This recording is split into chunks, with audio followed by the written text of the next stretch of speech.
Hi everyone, welcome to One Bucket Nation and Personal Finance with your favorite girl, Terrell Dinkins. Thank you so much for tuning in with me today.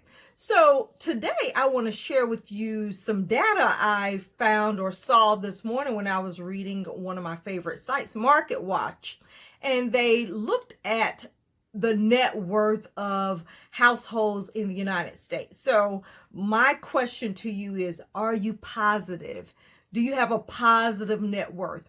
The data from the article came from the Federal Reserve Survey of Consumer Finances, and they looked at the net worth of the households in the United States. So let me just kind of share with you what were the findings. So the medium net worth, and the medium is they looked at half that had more and half that had less.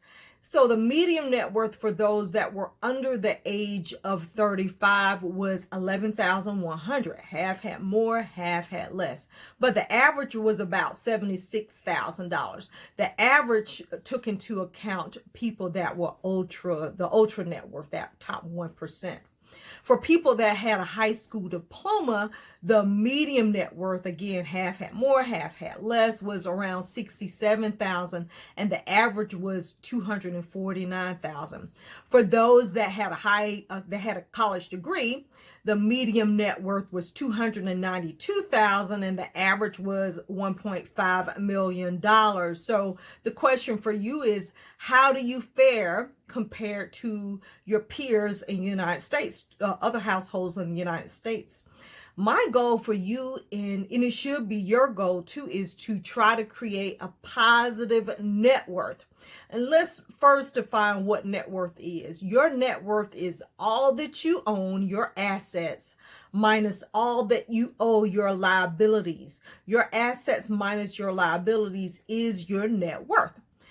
What I also would like for you to think about as a goal is to try to create a little of your, make some of your assets liquid assets.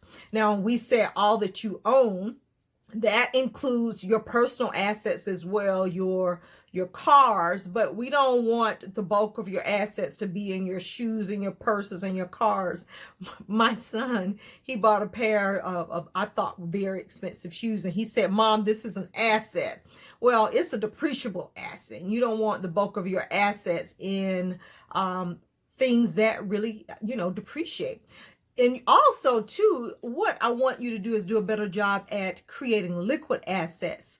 One of the big things that I see, and sometimes people have retirement accounts, and they liquidate those retirement accounts when they have an emergencies, and that's why it's important that you create some liquid assets. So in the event that you have an emergency, you're not liquidating your retirement accounts.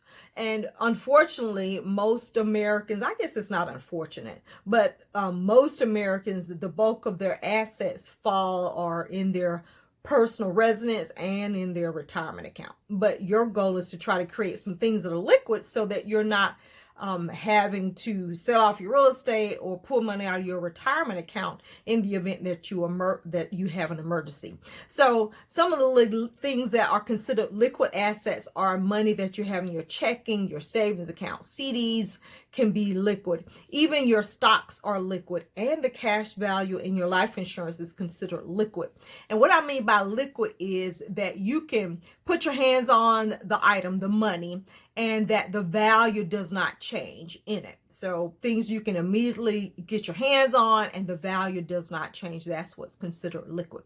So again, think about where you are, write out what you own versus what you owe, and find out, is that number positive? Are you positive? If it isn't, then ask yourself, how can I get there? How can I create a positive net worth?